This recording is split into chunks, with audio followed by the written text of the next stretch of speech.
नमस्कार दोस्तों, स्वागत है आपका हमारे चैनल में। आज हम प्रश्नावली 1F का प्रश्न नंबर 8 से करेंगे। तो प्रश्न नंबर 8 में क्या दिया है? प्रश्न नंबर 8 हमारा है √50 प्लस √72। तो मैंने आपको बताया था कि इस प्रकार का क्वेश्चन कहीं पर दिख जाए तो आप सबसे पहले जो अंदर संख्या लिखी होती है उसका एलसीएम ले लें, यानी कि गुणनखंड कर लें। तो चलिए 50 का गुणनखंड करते हैं। तो इसका गुणनखंड करेंगे तो कुछ ये आएगा। तो यहाँ पर हम इसका मान लिख लेते हैं। यहाँ पर लिखेगा हल। अब इसका जो मान आया है वहाँ ऊपर हम लिख देते हैं। तो 2 गुणे 5 गुणे 5, ठीक है। तो 5 10 5 50 प्लस 72 का लेंगे। तो 72 को 2 से काटेंगे 36 हो जाएगा, और इसे 2 से काटेंगे 18 हो जाएगा, फिर इसे काटेंगे 9 हो जाएगा, और यहाँ पर 9 को काटेंगे 3 से 3 को 1 से कट कर देंगे। अब इसका गुणनखंड यहाँ पर लिखते हैं। तो ये है 2 गुणे 2 गुणे 2 और 3 गुणे 3, ठीक है। तो यहाँ पर आप देखिए करने की घात 2 है, तो जो जोड़ा बन रहा है उसे एक बार बाहर निकाल लीजिए। तो इसका बन रहा है और इसका बन रहा है और इसका बन रहा है। तो यहाँ पर 5 बाहर आ जाएगा, अंदर क्या बचेगा? √2 प्लस लगाए, प्लस लगा दीजिए। उसके बाद में देखिए यहाँ पर क्या क्या बाहर आ रहा है। तो 2 और 3, तो 2 का 3 में गुणा होगा तो 2 3 6 हो जाएगा, और अंडर रूट में 2, ठीक है। आगे इसे सॉल्व करेंगे तो ये हमारा होगा 6 और 5 11 √2। क्यों जुड़ा? क्योंकि यहाँ पर करने के अंदर जो संख्या है वो समान है। तो यही आपका हो जाएगा आंसर। चलिए क्वेश्चन नंबर 9 को हम कर लेते हैं। नंबर 9 को कर लेते हैं। तो यहाँ पर देखिए करने की घात सब में 3 है। तो इन जो अब इसे तो तोड़ नहीं सकते हैं, लेकिन इसे तोड़ सकते हैं, और इसे भी। तो इसका एलसीएम ले लेते हैं। तो यहाँ पर 16 का एलसीएम लेंगे तो हो जाएगा 8 और 4 और 2 और 2 और 1, ठीक है। अब यहाँ पर लेंगे 54 का एलसीएम लेंगे तो 2 से काटेंगे हो जाएगा 27, फिर 3 से काटेंगे तो यहाँ पर हो जाएगा 9, यहाँ पर 3 से काटेंगे तो 3 और 3 और 1। अब इसे तो सॉल्व नहीं कर सकते, लेकिन आगे बढ़ते हैं। तो इसे ऐसे रखिए और प्लस। अब यहाँ पर जो √16 का मैंने गुणनखंड किया है उसे मैं लिख लेता हूँ। तो हमारा है 2 गुणे 2 गुणे 2 और 2, ठीक है। माइनस लगा दीजिए, फिर करने की घात 3। अब ये देखिए 54 का जो आया है 2 गुणे 3 गुणे 3 गुणे 3। तो यहाँ पर देखिए यहाँ पर करने की घात 3 है तो 3 का जोड़ा बनेगा। तो चलिए बाहर निकाल लेते हैं। तो यहाँ पर हमारा बच जाएगा, इसे ऐसे लिखिए, प्लस एक बाहर आएगा तो हो जाएगा 2 करने की घात 2, और रूट में क्या बच रहा है? हमारा 2 बच रहा है, माइनस एक बार फिर ये बाहर आएगा 3, तो हमारा हो जाएगा 3, और करने की घात 3 है, 3 को रखिए और अंदर 2 बच गया, 2 को रख दीजिए। अब देखिए इसे, अब यहाँ पर करड़ी जो है वो बराबर हो चुकी है। तो हम इसे सिंपली क्या करते हैं? ऐड कर लेते हैं। तो यहाँ पर देखेंगे आप, तो ये कितना है? ये आपका हो जाएगा करड़ी की घात 3 और √2। तो यहाँ पर जो जुड़ता है उसे जोड़ लेते हैं। तो यहाँ पर हो जाएगा 3 करड़ी की घात 3 और √2 माइनस 3 करड़ी की घात 3 √2। अब भाई आप देखोगे ये प्लस में माइनस में, तो ये कैंसिल हो जाएगा, हमारे पास क्या आ जाएगा? 0। तो ये आपका हो जाएगा आंसर। चलिए अगले क्वेश्चन को करते हैं। आइए 10वें क्वेश्चन को करते हैं।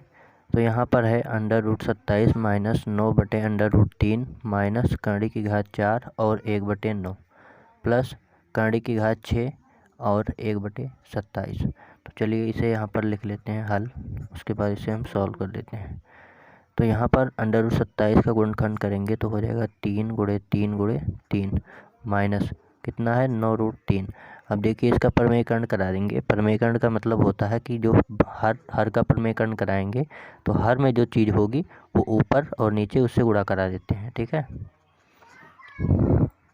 चलिए उसके बाद में यहाँ पर माइनस लगाना है। करने की घात 4 है तो इसे ऐसे लिखिए, और इसे हम लिख सकते हैं 1/3 का क्या होल स्क्वायर लिख सकते हैं। नहीं, 1 1 का 1 हो जाएगा, 3 3 का 9 वही चीज़ तो लिखा है, और प्लस 6। अब यहाँ पर देखिए ये हमारा, इसे हम करने की घात 6 है तो इसे लिख सकते हैं 1/3 का क्या क्यूब। तो एक को 3 से गुणा करेंगे 1 आएगा, 3 को 3 से गुणा करेंगे 27 आ जाएगा। ठीक है, 3 बार गुणा करेंगे तब। अब यहाँ पर जो जोड़ा बन रहा है वो बाहर निकाल लेते हैं। तो ये हमारा हो जाएगा 3√3। और अब देखिए माइनस इसका गुणा इसमें होगा तो 9√3 हो जाएगा। और नीचे क्या आ जाएगा, √3 का गुणा √3 से करोगे तो आ जाएगा आपका √9, और √9 का मान 3 होता है। ठीक है, तो सिंपली हम 3 ही लिख देते हैं।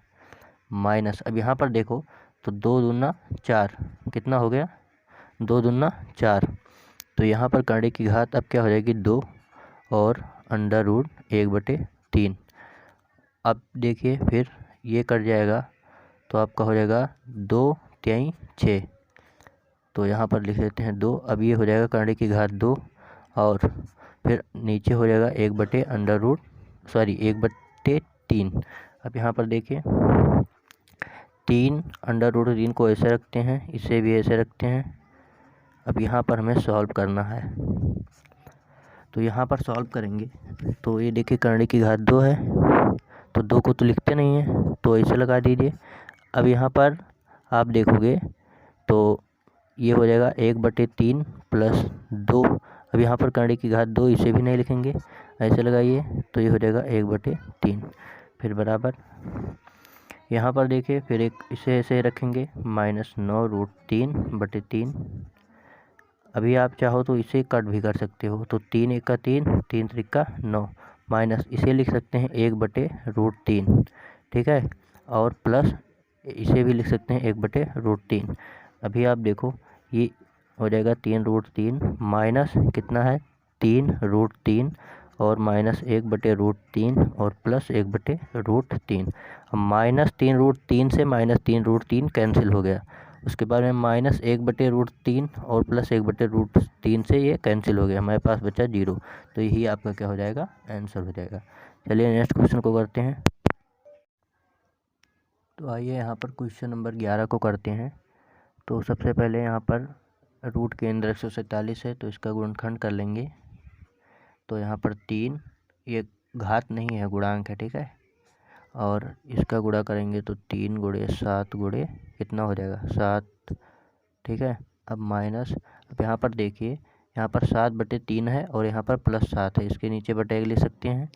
अब इसे आगे ले आते हैं और एक करनी के अंदर 1/3, करनी के अंदर 1/3, सब में दोनों में कॉमन वाली चीज़ हो जाएगी। ठीक है, तो यहाँ पर हम लिख सकते हैं प्लस 7/1 और माइनस कितना 7/3, और इसे ब्रैकेट में कीजिए और यहाँ पर कर्णिक ये वाला चीज़ बाहर आ जाएगा दोनों में। ठीक है, अब यहाँ पर क्या करते हैं 2 का जोड़ा बनाते हैं, क्योंकि कर्णिक की घात 2 है तो ये हो जाएगा 7 त्रिक 21, 21 कर्णिक के अंदर 3 प्लस, अब यहाँ पर देखिए /3 हो जाएगा, एलसीएम लेंगे। फिर 7 त्रिक 21 माइनस 7, इसे ऐसे करिए और यहाँ पर हमारा बचा, इसे लिख सकते हैं 1 कर्णिक के अंदर 3। ठीक है, अब क्या होगा यहाँ पर देखिए 21 कर्णी के अंदर 3 प्लस ये हो जाएगा 14/3 और ये गुणा हो जाएगा 1/√3 से। ठीक है, तो यहाँ पर हमारा क्या बन के आ गया, ये नीचे यहाँ पर हमारा आ गया 21/√3 प्लस 14/3/3। अब देखिए यहाँ पर 1 लिख सकते हैं, तो इसका जब गुणा कराएंगे तो हमारे पास क्या आएगा, ये हमारे पास आएगा 21 63 और √3 का गुणा 3 से, √3 से तो हो जाएगा 3 63 और प्लस 14 है तो 14 को ऐसे लिखिए और बटे 3√3 हो जाएगा। अब 21 63 को गुणा कराएंगे 3 से तो ये हो जाएगा 3 त्रिक का 9 और 6 त्रिक 18, 189 और प्लस 14, 189 प्लस 14/3/√3। अब ये आप जोड़ोगे तो आपका आएगा 203 हाँ 203 प्लस 3/√3। यही आपका क्या हो जाएगा आंसर। अगर जो आप इसे आंसर नहीं करना चाहते हैं तो यहाँ पर हर का परमीकरण करा दीजिए। यहाँ पर लिखिए और क्या है हमारे पास 203/3 √3। हर का प्रमेयकरण कराएंगे तो यहाँ पर क्या हो जाएगा, √3 से गुणा हो जाएगा, क्योंकि हर जो होता है, हर का प्रमेयकरण का मतलब होता है कि हर में कोई अपरिमेय संख्या ना हो। तो आप जानते हैं √3 एक अपरिमेय संख्या है, तो √3 से गुणा करा देंगे तो ये हो जाएगा 203/3 बटे। अब यहाँ पर देखिए √3 का गुणा √3 से होगा तो कितना हो जाएगा 3, और फिर उसका गुणा 3 में होगा तो 3 3 9, तो ये भी आपका क्या हो जाएगा आंसर।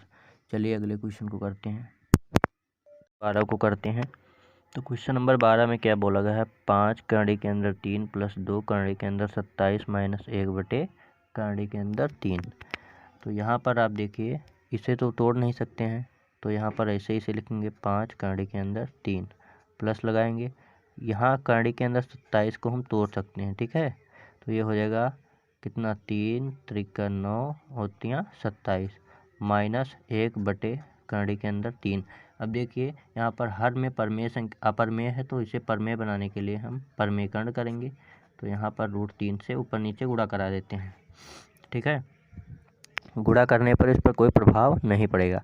अब ये हो जाएगा 5/√3 प्लस, अब देखिए जोड़ा बनाइए, चूँकि करड़ी की घात 2 है, कुछ नहीं होता तो 2 है, तो यहाँ पर इसके बाहर आ जाएगा, तो 2 × 6 करड़ी के अंदर 3 और माइनस करड़ी 1 का गुणा करड़ी के अंदर 3 में, तो करड़ी के अंदर 3 और बटे 3 हो जाएगा, ठीक है। अभी आप यहाँ पर देखो